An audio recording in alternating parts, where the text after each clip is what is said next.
Okay, so I had stopped doing episode-by-episode reviews of Legion Season 2 because after doing only 2 of them, I realized that I was basically sitting down in front of the camera every episode and going, I'm not entirely sure what I just watched, but I think I like it. And just repeating that each time. And I was like, this makes for boring reviews, and I don't know what to say about this. I'm going to wait till the end, and I have now gotten through the whole thing, and yeah, I'm not entirely sure what I watched, but I like it. Oh boy. Spoilers, I guess, insofar as something that I'm not entirely sure I understood in its entirety can be spoiled. But yeah, this is the overall season review, so keep that in mind. I liked season 1 of Legion a lot. And I really appreciated the sort of depths that we learned about the characters involved and sort of the way that settings that were kind of built around trying to understand the either mental conditions or powers of the characters really lent itself to that, initially starting out with the mental hospital and then the facility where the mutants were. So that all seemed to fit what they were doing really well. So knowing that coming into this one, it was going to be more of a chase, possibly even a road kind of movie as they tried to hunt down Farouk, the Shadow King, I was kind of like, is it going to become too straightforward? Is it going to become too normal? And then, first episode had the mental dance-off battle thing, and I was like, no danger of this becoming too normal. I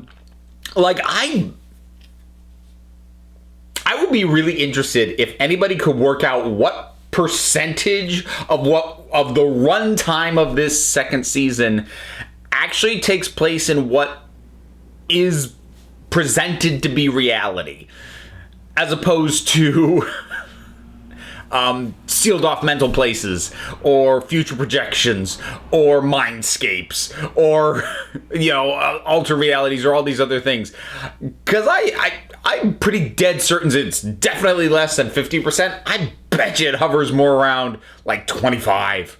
So that should tell you a lot about what you're getting from this. This is a show that, I can say this about a number of things, about a number of shows, about a number of movies, that this is something you have to pay attention to. This isn't something to, check your text messages while watching and still get something out of it. You do need to pay attention. But I have to add an extra caveat with this one. Just because you pay full attention, it does not mean you'll fully understand what's going on. And that can be really tricky to do well. For me, the way this does it works very well, because it never feels like it's withholding information. It never feels like it's confusing or I'm going, wait, huh? Because they missed a detail or they failed to show me something. I feel that way because they're showing me all the stuff I need, but all the stuff I need is hard to wrap my head around, as concepts. And that's the kind of confusing I enjoy, because it challenges me without frustrating me, at least to my tastes. So I really did enjoy this season. I don't know if I liked it more than the first season. It's a tough line. I don't think it has the same narrative build to it. There was something about the unraveling of David specifically in the first season, especially as we learned things about the Shadow King, about Farouk, and about Lenny, and things like that, and the pace at which over the season all that started to come apart, that I don't think the second season quite measures up to. That said, the second season goes further with its bonkersness, but again, keeps it just tethered enough to what passes for the reality of this show that it works for me. If I were to nitpick, there was one thing that was starting to get to me as the season went on, but then basically the last episode pulled it out of the fire. And that is that David, as a character, was not entirely there for me. Not that he was a bad character, but that I didn't really have a sense of him as a personality. In terms of a power set and like a couple of key relationships, okay. But if asked to describe David as a person, I would have been kind of hard-pressed to do so. He was kind of hard to read. He was arguably even generic at times. And that was something that I was starting to realize. And he might have been this way in the first season too, but because we were learning about him, I was more okay with that. At this point, I felt like I should be getting a better sense of his personality. I'm not. And when I say kind of pulled that out of the fire at the last episode, I mean that they go with he's not the hero, he's the problem.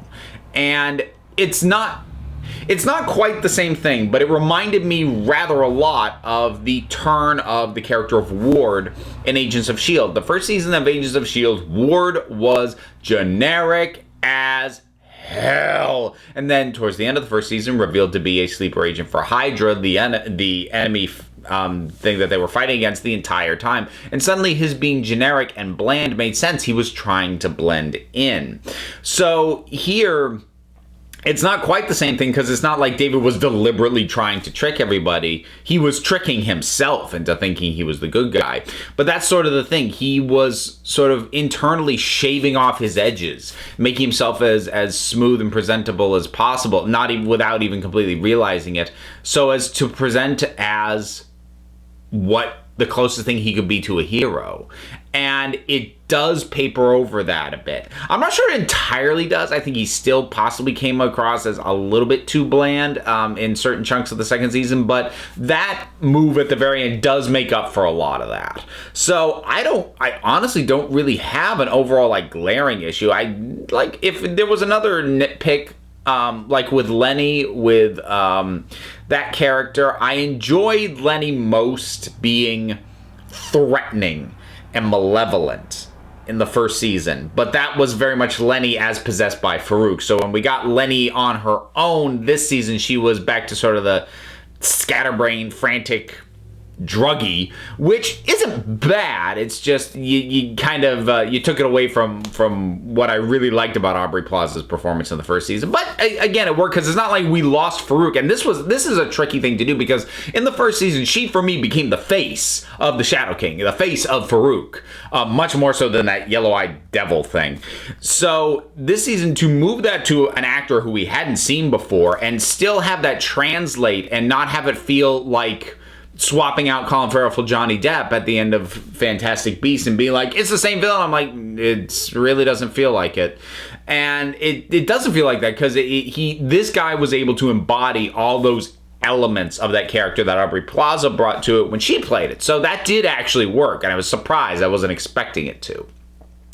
There's a lot of questioning of loyalties in this one. There's a lot of who's on whose side, and it's interesting because of the mind-bending nature of the narrative. It's not quite as exhausting as constant backstabs and flip-flops can be in something more straightforward, like, say, a espionage spy story.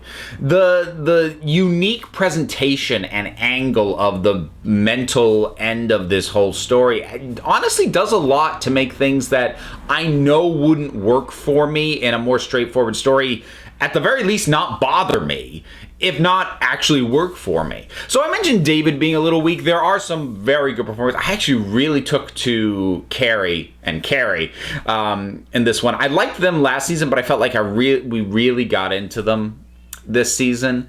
I feel like I understood Sid a bit better by the end of this season. You know what episode really got to me, and what whole sort of sequence I was like, oh my God, was the realization of where Lenny got her body from and what happened to David's sister, and watching that play out and having it sink in what it was that actually happened. That actually hit an emotional note that I wasn't sure the show could do, because when something is this sort of on a intellectual, mental, trying to figure it out level, it can be hard to engage emotionally, because you have to understand what's going on well enough to be emotionally engaged.